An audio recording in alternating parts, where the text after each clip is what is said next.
Vision Plus TV, l'excellence et la rapidité. Mbote bandeko balandi ya Vision Plus télévision beaucoup na de partout ngai dep menga na zane sengo mingi ya ko présenter bino émission pour na ko betela bino masolo monso matali politique ya démocratique du Congo kasi lelo toko ya mbela bino mona mboka fils mokoko pambate kolandela maimanso mako leka na UDPS kolandela ba trouble institution mona otiko succéder na kata UDPS akoma ki un peu visible lelo to luki eti to memie to meke un peu ko expliquer so qu'est-ce qui se passe parce que lelo mingma ko tambola kata UDPS simaka kombo nae office mko kasali boy office mko ka lobby boy office mko lingo panza voir même UDPS ko cracher sur honneur ya fait tiens Tshisekedi le lot ozanaye to solanaye maimanso matali politique to pe matali UDPS actuellement mon fils mon mboka fils boni bien mon mboka to lelo epai na yo pambate basango ko tambola tellement ebele na kombo na yo balobi mon mboka fils olingi opanza UDPS to kotana na maiwana po to landela bakezo suna sima ko panza UDPS na neti nani ba bio ko si trouble yo lingo sala para lingo zui mwa kana yo to kabelo na deux parties ndamba komi ayo ndamba zui ngambo ya mwana mboka kabund tozo comprendre que ouais le problème c'est problème tozana problème ya o babengaka ya vérité hein. Et en plus, il y a beaucoup de choses où les Obama, fils Mukoko, Asali, UDPS idéal, fils Moro, Mutalamuka, financé par Bamuzitu. Tout ça, ce sont des histoires. Quand on veut noyer son chien, on l'acquise des rages. Et ça, la vérité à Tshisekedi, né et autres tout mal à l'aise. Et à part ça, Naza pas même découragé les logomoko. C'est-à-dire, à un certain moment, Tshisekedi parlait des histoires. Tout babanda qu'on comprendre était. Vous comprenez? À un certain moment, Tshisekedi était mal compris, même peut-être dans la population congolaise. Les longa makambo na zoluba, je suis peut-être mal compris par les combattants. Mais nazo tiki la bango temps, laissons le temps au temps, ils vont comprendre que nazo dénoncer kaka o ezali kolinga ko réduire les partis du peuple na poussière. Nazo dénoncer complot et salama depuis 2012. Il y a qu'au commissariat UDPS n'est pas là. C'est tout un complot à bakabiliste. Lelo, commanditaire, auteur, compositeur, nango, ezali o babengi, mais c'est Jean-Marc Kabound, o yazo salake, a même parti na biso, na o babengi, anéantissement. C'est pour cela que je suis en train de dénoncer. Moi, je suis fils Mokoko, Kolanda yo, mais je suis Loba. Lelo, toko yoka UDPS, toko mona UDPS, et comme nous bakam mi balé. Tout le monde qui dernièrement, tout ça qui nabino na ngambo kona ya UDPS. Tout le monde qui trouble na sur les canaux qui wana, tout le monde qui bande comme Jacquemain Chaban bayaki wana pona ko sala réunion na bango, kasi tout le monde qui trouble salama ki na kati wana, tout le monde qui na bambango, au juste, ezalaki nini et puis UDPS lelo ezana état nini actuellement. Le problème est ali na minito de tozali IDPS eza moko IDPS eza indivisible mais UDPS na moment où eza na clique moko ya belite ya UDPS o bazui UDPS cop na bango o bazui UDPS balingi ba mema UDPS na o babengi violation flagrante ya ba test à UDPS. Et loko il y a président l'intérim wana existate na ba test à UDPS.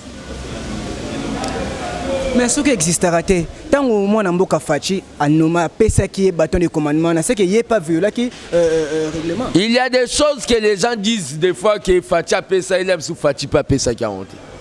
Mon qui lettre tambola qui mon mboka fachi le que non il est assumé à poste ya qui bokonza mboka et secrétaire a récupéré assumé comme étant Fati a couru à la pesa qui intérim mais il comme intérim pendant 50 ans quand même.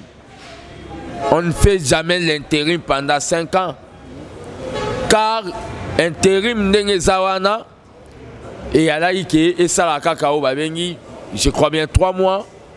Vous comprenez? Oui, oui. Situation où on a hôtel mais on a hôtel mais on tina souka.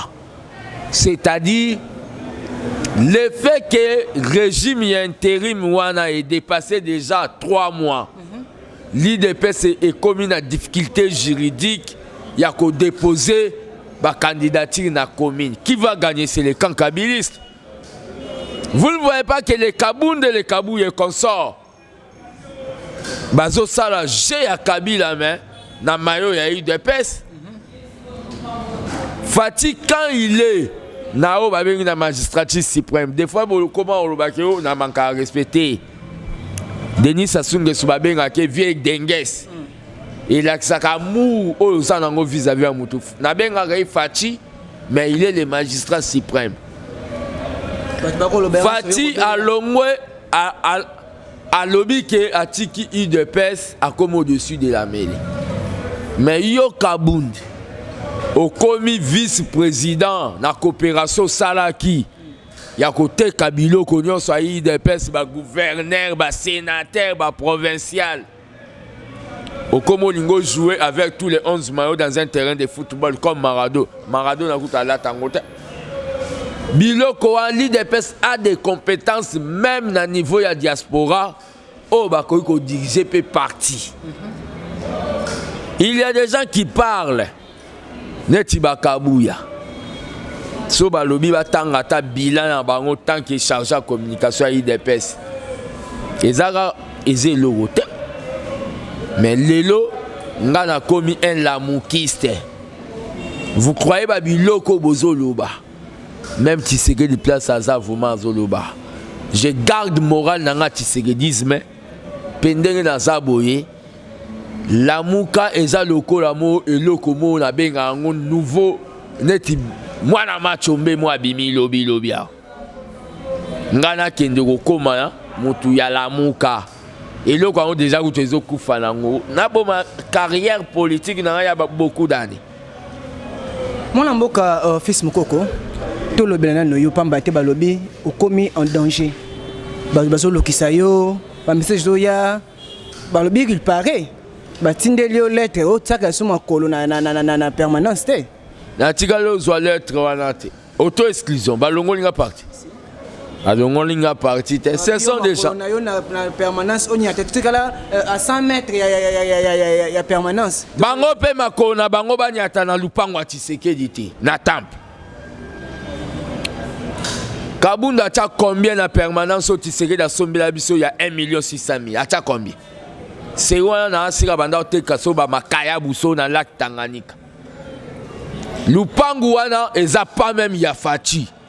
Eza lupango Tshisekedi da sombela bande kone ya mupompa te ma sombela biso. Bomo na la kachwa. Tous les Égyptiens qui sont en train de parler aujourd'hui, vous les verrez plus jamais. Ça je vous le dis. C'est une guerre. Ezo attend eko salama, eza guerre pour na sauver le président. Vis-à-vis à tout des troubadours, des gens qui ne veulent pas la santé politique de Fatih. Comme la santé na bango matériel. Boni bitumba yango ya ko sauver Fatih. Ozali kaka yo moko ngambo nyonso bakeko na otikali yo moko to yebite. Est-ce que vision yango ko sauver Fatih? Ozali kaka yo moko zomona ke Fatih en danger to pe batu mususu ba moni ke no yo ndom to na contre Fatih. Ngambo yango nyonso bakeko wapi? Tout le monde est non, le problème est les gens Kabunda zo salo babengi chantage, trafic d'influence na kopé Sabino Misala. Yango nozo mona même ba journaliste misu ya ba chaîne misusu. Neti ba tindika ba chaîne wana. Ba journaliste misusu ya ba chaîne wana. O nazwa bango na ba 600 abonnés. Ba komi o babengi ba journaliste ba radio de 1000 collines. Kabound est en train de faire des histoires où, tant qu'un vrai démocrate, nous ne pouvons pas accepter ça. Batouba tika kolobalanga keza makambo famille. Ozo comprendre? Batika koloba biloko wana. Nous sommes des social-démocrates. mutu soka bimi na idéologie na biso toko mema ba charge na été kende ko sala sondage. Je suis en train de promettre na kita Katanga nazo kende nanu na Katanga okomona koma bako recevoir nga après lobaki nga babwa kisinga na IDPS lisolo ya loboko na yo mingi bako lobake mascarade dozo salimo loko na yo moko de façon que olukaba récolter lombongo na diaspora to yebite. Est-ce que réellement loboko na yo za ko buka to moni ke bolango kangi bandage na loboko mais to ko yebate scène yango juste ezali nini? Ouais, d'abord mambo ba récolter nga mbongo wana za babiloko ya bato basenga bato mbongo baye bisanga mutu a diaspora oyo nga na benga na ebise tindela nga mbongo nga batu bapesaka bapimela ba famille na bango bapesa po bayebi ke naza combattant liberté batu bango moko makambo oyo ya loboko bakangaki nayaki kozwa bafoto na nga oyo nakendaki rencontre na président kokota na koti na monika bagarde babiyaka tokenda nsima bakanganga babetanga bazwa baniatanga na loboko bakasanga musapi ozo comprendre mais nalimbisi bango po baza na retard à compréhension makambo tout ba président ba parlement debout bazo finganga bazo leka nalimbisi bango mais le problème qu'il y a personnellement moi je n'ai pas de problème avec Jean-Marc Kabound problème nange zaka ke Kabound kita na cheval tozongela o babengi histoire ya les peuples d'abord biso toyaka na makambu ya matériel te toi ba socialiste. Toi tu crois que moi je peux continuer à accepter que chaîne INC parti à l'élo baza na chaîne Canal Fiti IDPS au pouvoir pour faire une chaîne comme Yambemba ce n'est même pas 500 000 $. Le parti est mal géré. C'est ce que moi je suis en train de dénoncer. Et les partis, on est en train de promettre battre. Bazo promettre battre. Quelqu'un vient, pas mon président à outil diaspora. Il faut payer ça. Bakabundina, Bakabu Yambongo. C'est tout ça que je suis en train de dénoncer. Mais le lot, mon amboka fils, situation actuelle, il y a eu de peste Ezali Nini. Situation actuelle a eu des pèses ezali que bako appliquer article 26 triumvirat. Bako appliquer batu basimbi gérance nanto basimbi ko kamba yango ide yango pana bango ezate. Soto bundana Mobutu pendant bané belé so dictature moro politique et salami yo kansinga na rolem. À un certain moment to bundana Kabila to comme un peu na incertitude que to rolong. Kaka dictature ya nouveau riche Kabundi nde ekolembisanga ya affaiblir nga esprit. Oui, comme si j'ai une commission déjà en insécurité. Insécurité, naza nango menayebi sabatu, naza amatala kufa. Na kizulu elobi que l'homme qui est prêt pour les sacrifices. Pena kufa kala nazela kana pola. Et le quoi na lobango na prépara moral nanga pe longolanga kobanga. Nazo zo ba appel anonyme que ndenge za boyo yeba ke bako empoisonner. Nazo zélabo empoisonné nga boko makombo na nga na o babengi na drapeau Congo. Mais le lot tango bino boko kufela kulandela même sur le eleka na parti botiki président Fachi wapi. Président Fachi ndenga azana la plus grande institution qui est la rue. O nga nazo komba na okambango Kabunda linyango tepo asala ki complicité na ba Janini nae na ba tunae ya ba FCC. Kabunda veut tuer la rue de l'UDPS. Pour Fati atika loko la musée azalaka o balobike balongoli bakadogo les enfants soldats pour baboma musée omoni eloko soki bomoni ngalobi na kufi eza po Fati baya ko sale kumena yebisi bino makila tisege de protéger. La plus grande institution c'est la rue. Dans quelques jours je suis en train de dire na ko lancer ba mot d'ordre na kikuku nanga na lalaka. Mais ko kanga Congo mobimba nazolo banabino ba mot d'ordre oyo ko kanga Congo mobimba totika ba ventira ba spectacle ya ba nouveau danseur net fayoul totika il y aura des mots d'ordre contre même ba tutu oyo ba miyebi ke na 100 jours ba gafé Avant tout bête masolo ya Martin Fayulu pambate la muka pezo en forme la Kinshasa. Le lot mot d'ordre zo préparé au PESA contre ba dirigeant UDPS tout contre de façon Fachi Zaliko diriger les. Mot d'ordre selon idéologie à les pères. Ma lutte sera d'amener la dictature au Balobi dans un état de nuire. Fachi a changé qu'à français. A Benyango déboulonné. Donc Fachi a inventé le Rassikate. Ngasko dans un salle sao babengi mouvement national de déboulonnage et la marche mon a lancé à partir à Kikuku dans les Congo partout. Mais comment santé on toujours lancer marche que maintenant ceux qui na cacho ba détention et ça il faut intervention Fachi. Première marche à Tshisekedi na ponga bibakanga kaito bakanga kaito. Et ça début à carrière. Nana sa carrière. Tina lobana batuna osala te. Nazana 98% ya osala. Chance à osala. Na loba ponga na omona ba grande chose. Nazo boule ke Fachi demanda après ye ngape na bimisité. Mais banero baliboso ke Fachi demanda après Kabunda po yo na si. Akwe ina combat. Dans un combat il y a a dévier. Toi tu crois que Kabunda zana aura ongana. Omonien. Après Fachi, sera sali demanda, moi je suis candidat de l'UDPS. Supposons le bapé sur poste. Est-ce que Makelo au tsali sous Fachi bengi yo ke non? Fils, ya ko travailler na ngai. Yo ko le kaso te Makelo. Fachi e mo uta yebi kende za bonga la boya de aposte. Naza gardien du temple, na vivara na mendicité mais na vivara na solidarité. Est-ce que garder temple peut parce que tu li banda temple zo ko tsela garder. Temple za esprit, c'est tout un état d'esprit.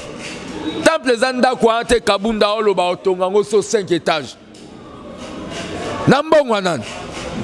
Tozi pouvoir 5 ans ba moyoto. O monate temple za ante. Yobi bato Tshisekedi ba na Corée du Nord. Yobi bango. Tshisekedi dans partout ba vieux fanfan reçoit pas goloba outi poto. Mais muta Tshisekedi ya kosakanate. Temple za kunate, temple za esprit. Au moninga lai na lobaka. Eza moto. Je m'étonne même ba journaliste msusu. Ba okendo zwa même ba kombo ya batu mobo o ba sala ba biloko salité na mboka. Pe ba lobaka. Le problème est à Liboy. Kabundi so akiti likola cheval te. Nana otikiti. Vous comprenez? Oui, de partout vous nous suivez, vous êtes en Vision Plus, donc tous allons pour nous passer des informations même concernant la République démocratique du Congo et les autres kolobela même soma kolekana kati ya UDPS. Makamboza tellement belé kolobela kati ya UDPS, bamsu balobi fils a trahi, bamsu babi que fils a lobi que non, ba on peut ba trahir yango toye pa na ye. UDPS na beto précision avant OPSA vie femme. Batu ba comme lo ba kenga muzito apesi ngambongo Fayulu. Muzitu mutazo lumba solo ya mbongo ba Congolais même moi na neso gaza na 10 ans yebi ke papa za moyibi. Fayulu ndenga zana adiembeli na mapeka bato a créer loko ya la muka tikali nango. Akomo beta carrière solo. Batu ba olo bababi. Neti Katumbi apesa ngambo. Katumbi pazoya le 20 heures déjà na. Et logo aya na ekas. Moi le président Fachi wona en sécurité, moi na mboka bemba zozonga Katumbi zozonga, tout le monde déjà après tourner ya Kisangani wa Rosana Kinshasa donc balobi la muka ezozonga ko fanda pona ko combattre Fachi. Au moins que tombe bezo ko se concentrer na UDPS. Fachi azana passe na ngezani ne président Fachi en insécurité. Yo mona ba mbemba na ba Katumbi wana ba avoir batu vraiment ba combattre. Biso toza na mboko tozo na Fachi pouvoir otomone la passe pendant 37 ans. Mbembo yo sa. Yako s'occuper na makambo ya sibe zaï soko relancer ngo son. Katumbi azozonga po akende occuper makambo ya bandaka la bani. Na minito mokonzi moko Fachi. Boti ko greffer. Biso toza na lobaka ngo mutu akoya na soulèvement contre Fachi avant FARDC bima ba omona biso ba combattant. Tozo bukonzi on a passé hein. Au moins ba mino. Ba mboko e bukana tozo on a passé. À un certain moment désespoir famille boa kisi. lelo bato bakoma olobanga nakende na lamuka. Yo lobi ke oya koya na soulèvement contre Fachi bino bokote même bosa bino botelemela mona mboka kabeba na batelemela bino population telemela bino yaka sa l'opposition républicaine Fayulu a commencé à faire un spectacle président soki vérité des ignes aux États-Unis au Swangoti ok zona kisangani et tigala kendeli felo ngale na lo bakeba okanga Fayulu te so bakangi ba PC gas bo tikeka ndengwana akoma ne kaina kaka vagabond politique 5 ans pe gosila yo kasi bambemba ba otikela Fayulu temps azala porte-parole na ba opposition azora mbongo à l'état bambemba nde balela mbongo Fayulu akomi o babengi coquille vide mais batu misu sirbaza ba tribalisme ngai batu ba soutenir ngezane ba papa fanfu azane ndeko na ngate na yebi ete ngabo elanga bambongo ba Fayulu ana te o bambemba banani ngana za kunate na mesana matembe na Thompson na mesana na biloko wana na moni pe go changer régime na ko ya okwea neti na Tibali wana obakeli okonza mboka kwa kwa neti na Tibali a changer ya da vie na na ezaki en fait patinde ni nango non bon babiloko na mesana ngote c'était tout à fait normal.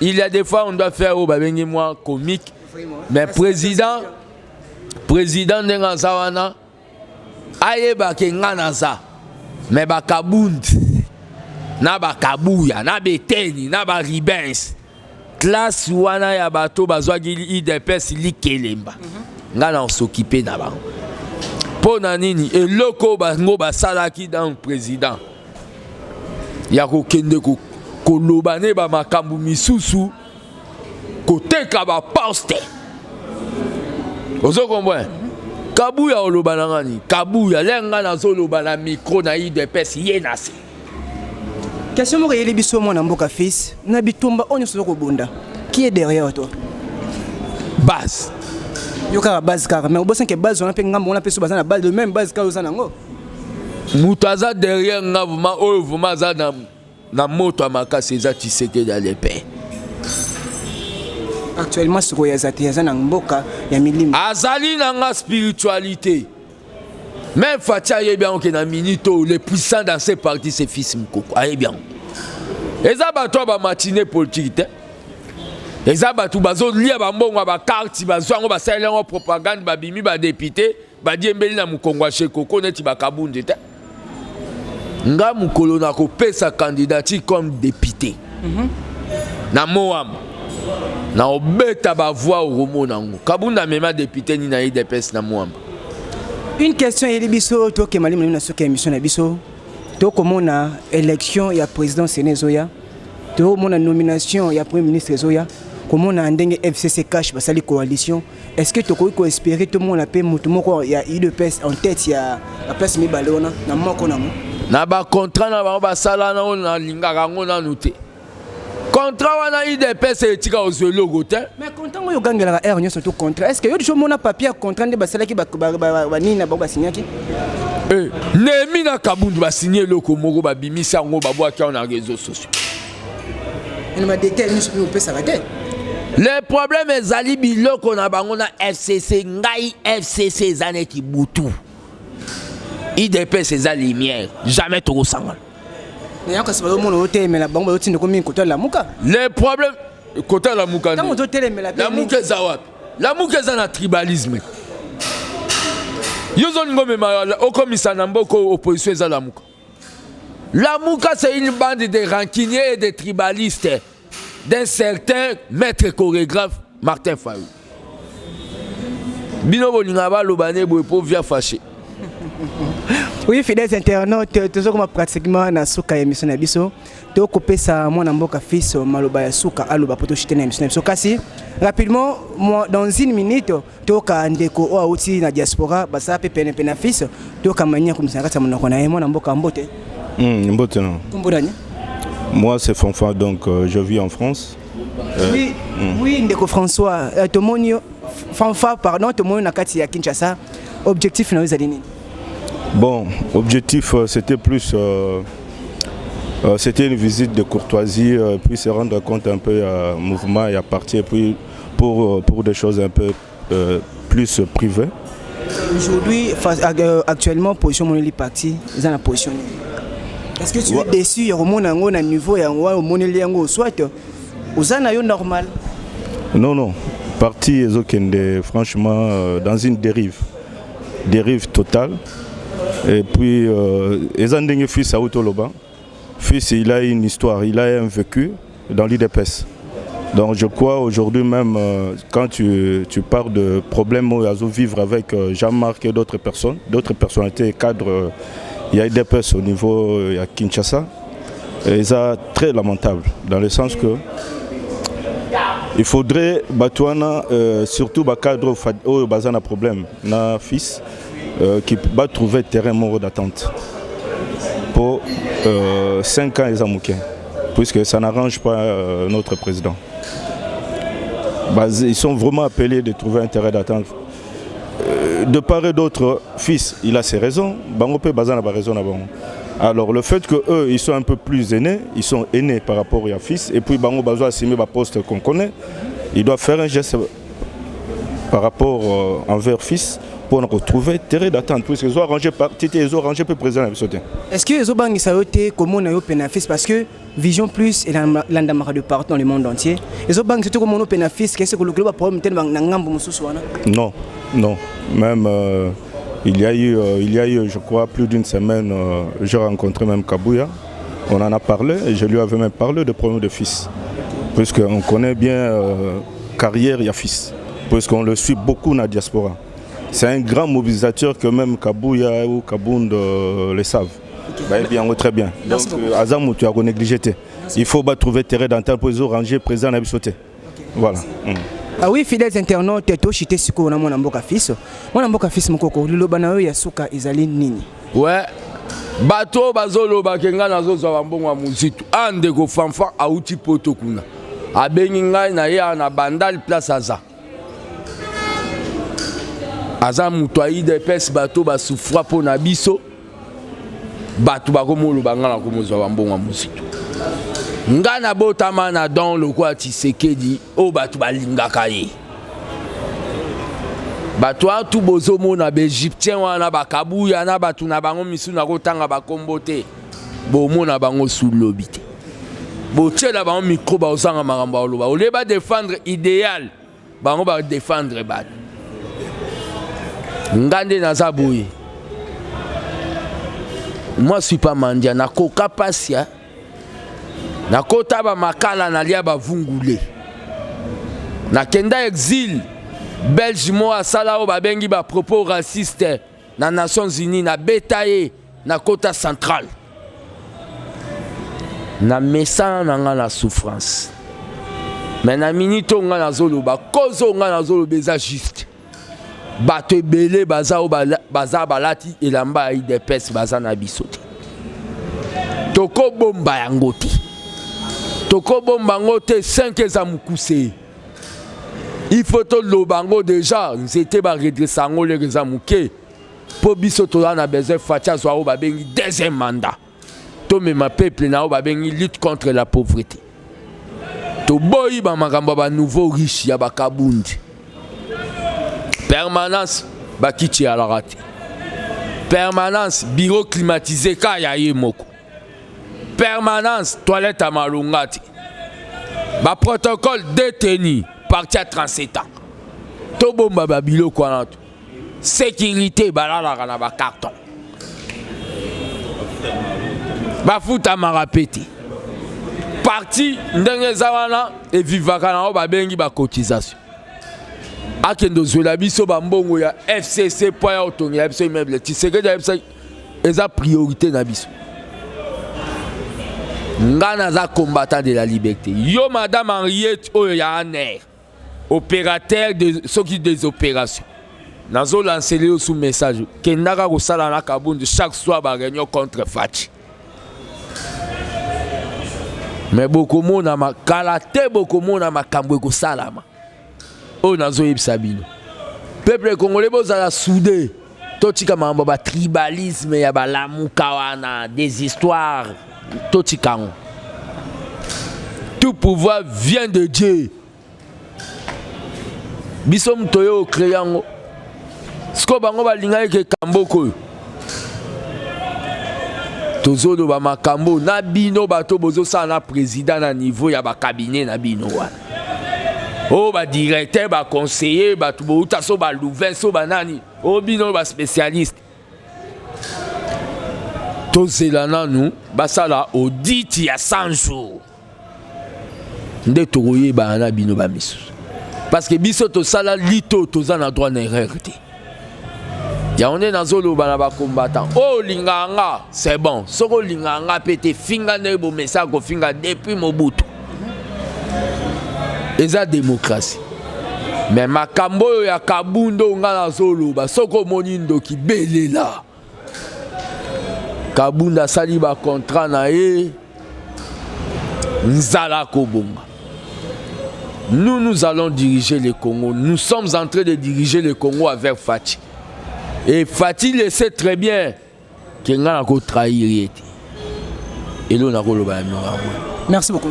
Ouais, merci. Vous étiez tellement nombreux en train de nous suivre, fidèles internautes, merci. Et Ngaïdep Menga tellement joyeux, il y a aussi la émission. On va continuer toujours à servir pourquoi pas informer sur toute l'actualité de la République démocratique du Congo. Et merci aussi à la caméraman Zaki Simaba Image. Tu peux suivre Mbote Mingi, tu as numéro Oyo Ezali Koya. Bye.